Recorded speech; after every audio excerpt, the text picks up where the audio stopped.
Bonjour, mesdames, messieurs. J'espère que ça va bien. Simon Brière, votre stratège de marché principal dans le Joe Canada. On est le 31 août. On est bientôt à la fin du mois. Demain, 1er septembre. On va arriver bientôt aussi avec la fête du travail, avec un petit congé lundi.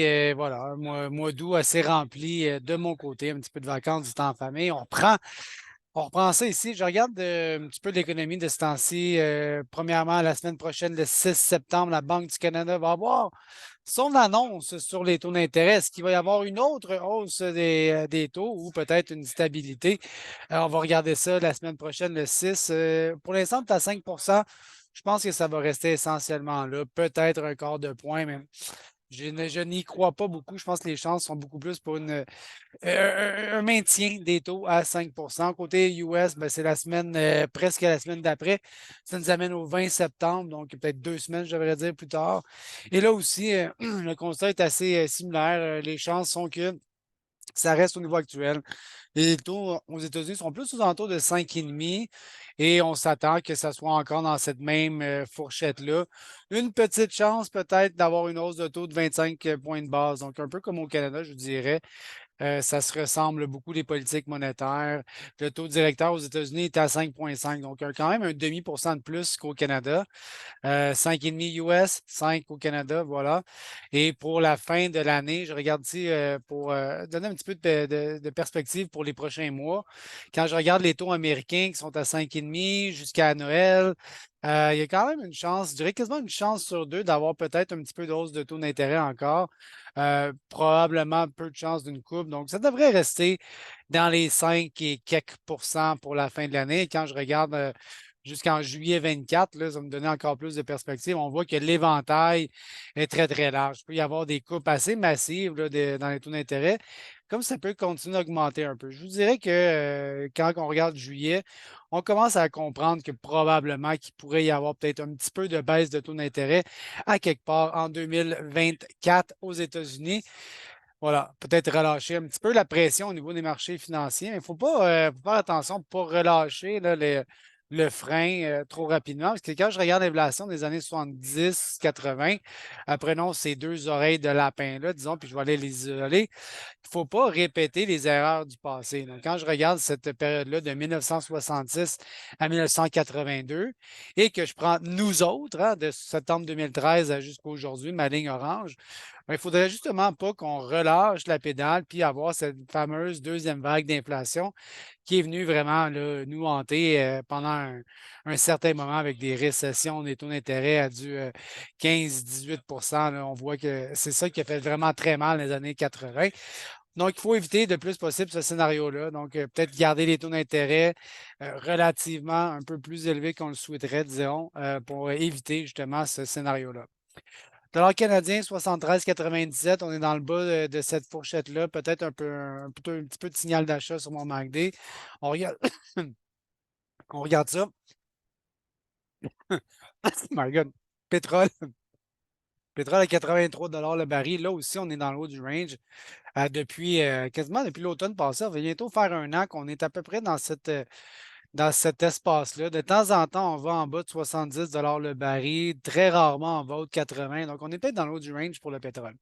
J'embarque dans les grains maintenant. Je regardais la condition des récoltes pour le maïs, le popcorn aux États-Unis, le popcorn, qui avait quand même beaucoup dégradé des conditions en juin. Ensuite de ça, ça a remonté, ça s'est stabilisé. Cette année 2023, à date, ça arrête d'être assez stable quand je regarde les dernières années. Ce n'est pas une récolte record, à mon avis, mais la catastrophe de la sécheresse de 2012 est clairement écartée. Quand je regarde même les rendements qui ont été publiés plus tôt au mois d'août, 175,1 boisseaux à l'orgue, c'est un petit peu plus faible que les tendances, mais rien pour faire virer grand-papa sur le top. OK? 123 boissons à l'heure qu'en 2012, ça c'était grave, tandis que là, ça va essentiellement bien. Les bilans, on est à quand même 2,2 milliards d'inventaire malgré les revisions de rendement et de demande. 2,2 milliards, c'est quand même beaucoup. Et quand je regarde cette ratio-là, là, c'est mon ratio d'inventaire ou le nombre de jours de réserve, j'arrive quasiment à 15 et ça, c'est très large. 15 ici, là, je vois 2023-2024. On est beaucoup plus dans un climat d'abondance qu'on a ici que le climat de pénurie. Donc, on est vraiment fait une transition entre, il n'y a pas beaucoup d'inventaire, hein, il y en a quand même beaucoup. On voit que le prix est encore relativement élevé malgré tout parce qu'on voit que dans ces eaux-là, quand on est à 15 de ratio d'utilisation, on a souvent plus un prix qui est à 3 piastres et demi, 4 piastres à la ferme aux États-Unis. Pourtant, on est encore beaucoup plus élevé. Donc, cette année de transition-là explique fort possiblement pourquoi on a un prix un petit peu plus bonifié. Malgré tout, on voit que les valeurs ont quand même baissé. J'étais à 4,78 maintenant pour les contrats de maïs récolte. On voit que la tendance, elle est quand même assez lourde et c'est cohérent. Tu sais, il y a plus de maïs, plus d'inventaire, mais ça a fait baisser les valeurs. C'est assez normal tout ça. Soya, maintenant, un constat similaire, les conditions ont détérioré en juin. Ça s'est maintenu et même relevé. On a une année qui risque de ressembler à 2019, 20, 21, 22, là, les 4 dernières années. Ça risque de se ressembler pour 2023 là aussi. Le rendement publié est presque 51. On voit que c'est quand même pas un mauvais rendement, en plein dans les moyennes historiques sur la tendance qu'on a depuis 1994. Donc, dans le soya, ça va relativement bien, mais évidemment, ils n'ont pas semé beaucoup, ce qui fait que les inventaires de fin sont quand même plutôt serrés, un petit peu plus que 200 millions de boisseaux. C'est pas énorme, mais on voit qu'on est encore souvent, comme c'est le cas là, aux États-Unis, dans un climat qui est beaucoup plus faible. Donc, c'est-à-dire qu'en fin d'année, les inventaires de fin, là, il n'y en a quasiment pas. Donc, un peu plus de pénurie au niveau américain. Donc, on a beaucoup plus de pression pour tout ce qui est du Brésil, de l'Argentine, de l'Amérique du Nord. Donc, si ça va bien là-bas, le soya devrait être relativement abondant sur la planète. Quoiqu'aux États-Unis, les inventaires sont plutôt serrés. On voit aussi hein, que le prix il est en conséquence. Si dans le maïs, il y a beaucoup d'inventaires et que le prix est baissé, je suis en train de vous dire un peu le contraire dans le soya, mais je devrais voir un prix du soya plus élevé et c'est exactement ce qu'on voit. On a quasiment 14 piastres du boisseau. Regardez avec le maïs. Maïs baisse, soya, maïs, soya, maïs, soya, maïs, soya. Ce maïs, soya. Je ne sais plus quoi je suis rendu dans le maïs, soya, en tout cas.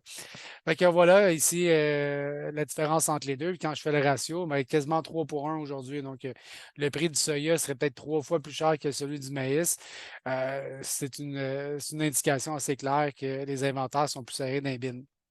Alors voilà, retour au travail. Je suis content de vous voir, de vous jaser un petit peu. Il me semble que je ne vous ai pas vu. Tu vois, je vous vois jamais. Je suis devant mon écran. Qu'est-ce que je raconte?